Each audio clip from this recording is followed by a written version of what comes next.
السلام عليكم ورحمة الله وبركاته. ازيكم حبايب قلبي، عاملين ايه؟ يا رب تكونوا بخير.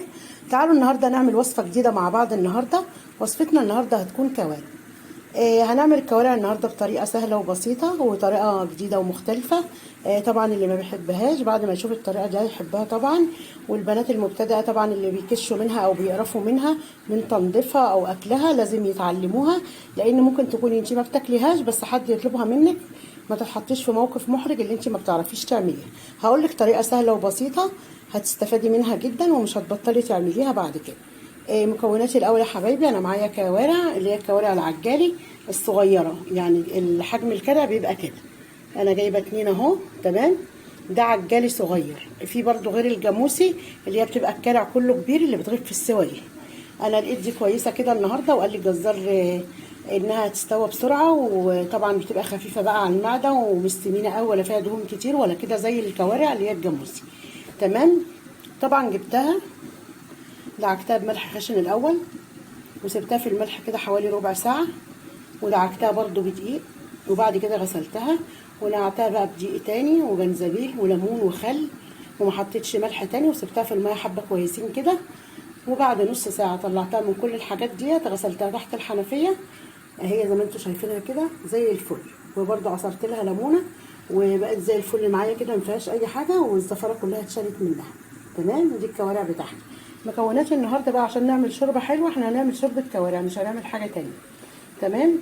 معايا بصله وطماطميه وجزرايه، ومعايا كمان ورق لوري و2 فص ثوم صحيح يعني مش مفروم، ومعايا فلفل اسود، ومعايا حبهان ومستكه وكبابه صيني، ومعايا سكر. السكر ده بيخلي الشوربه طعمها حلو ومسكره، وكمان بيسرع عمليه التسويه بتاعه الكوارع. والملح طبعا بنحطه في الاخر بعد ما الكوارع دي بتخش في السوا. يلا على طول يا حبيبي هنشوف هنعمل ايه. انا معايا حلتين على النار، الحلتين دول فيهم ميه الاتنين، هنعرف ليه دلوقتي. اول حله هي طبعا الميه بتغلي فيها، هنزل الكوارع فيها من غير اي حاجه، من غير اي مكونات ولا توابل ولا اي حاجه. الخطوه دي مهمه جدا يا جماعه، في ناس كتير ما بتعملهاش، بس الخطوه دي كويسه انها بتقفل مسام الكارع، تمام. هغليها غلوتين 3 كده في قلب الميه دي، وبعد كده هطلعها اصفيها عشان الشوربه ما تبقاش غامقه معانا. الميه دي كده من غير اي حاجه زي ما قلت خلاص. هنقفل مسام الكارع مش هنخليه يطلع اي حاجه اهو. وبرده الحله اللي معانا التانية بقى هنحط فيها مكونات، هغطي عليها كده 3 دقايق، ولما تغلي غلوتين هصفيها في المصفى في الحوض، وهنرجع تاني مع بعض نكمل. طبعا بقى الكوارع غليت معايا غلوتين 3، دلوقتي هاخد الكوارع ديت واوديها على الحوض اصفيها في المصفى، ونرجع تاني نكمل وصفتنا. كده بقى الحله الاولانيه مهمتها انتهت معانا. هنيجي للحله بقى ديت. طبعا انا صفيت الكوارع اهو، وكمان غسلتها برده من تحت الحنفيه عشان اضمن لو فيها برده سنه زفاره او اي حاجه يبقى انا كده اتخلصت منها واكلها وانا مطمنه. طبعا بقى الميه بتغلي معايا اهو، هجيب الكوارع بقى حبايبي اهو، هحطها في الحله اكني بقى لسه بسلقها من جديد كده، اكني لسه بسلقها من جديد اهو.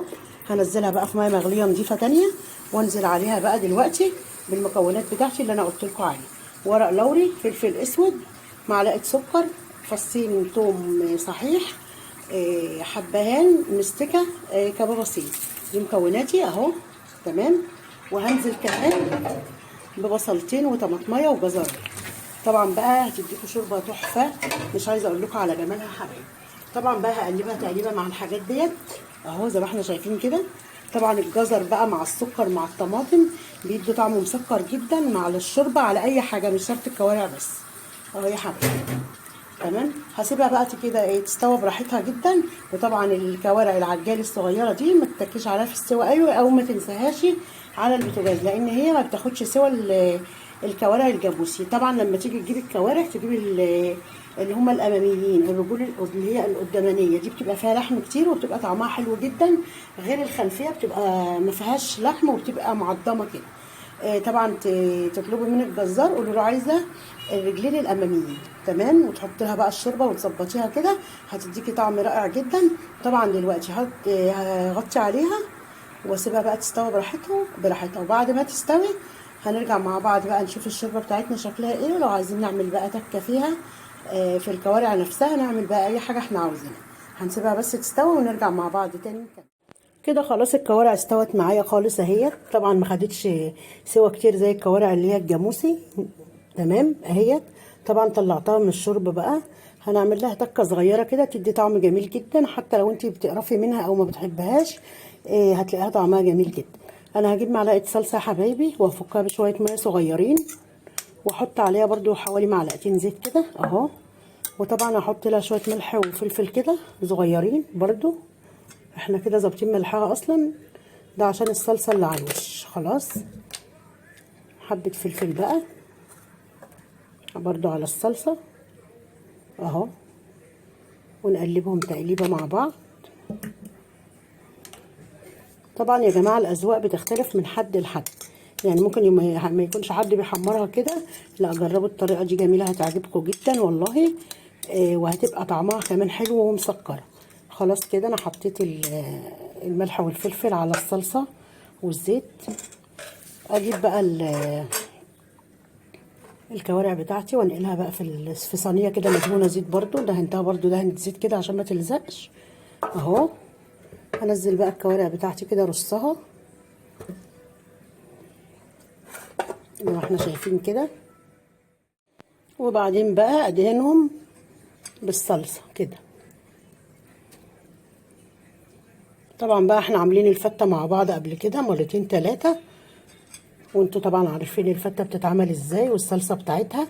مش عايزه بقى تعملي فته عادي، ممكن تعملي رز وصلصه بس كده، ممكن تعملي رز وملوخيه عادي خالص، تتعاملي معاها اكنك بتاكلي لحمه او فراخ، واعملي جنبها الاكل اللي انت عايزاه. تمام. وطبعا صلصتها سهله وجميله جدا. بتجيبي معلقه ثوم مفرومه، بتحطيها في حته سمنه تخليها ذهبي كده، تطشيها بشويه خل، وبعد كده تحطي بقى الطماطم بتاعتك وتسبكيها، وبعد كده لو اللي هي طلعت تقيله معاكي تفكيها بشويه شوربه كده منها، بتبقى طعمها جميل جدا، وتظبطي ملحك بقى وتوابلك وكله يبقى تمام. حبايبي انا كده هايدي الشوايه على الكوارع دي، الشوايه مش هحمر تاني، الكوارع دي مستويه تماما يعني. هحطها على الشوايه تتحمر، وبعد كده برضو نشوف هتبقى شكلها ايه مع بعض.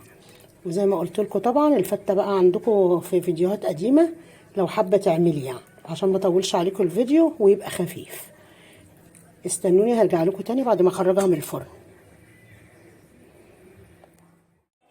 حبايب قلبي بقى ده شكل الكوارع بتاعتي لما خرجت من الفرن. شايفين الجمال؟ ريحتها جميله جدا وطعمها تحفه، مش عايزه اقول لكم على جمالها والله. جربوا الطريقه هتعجبكم.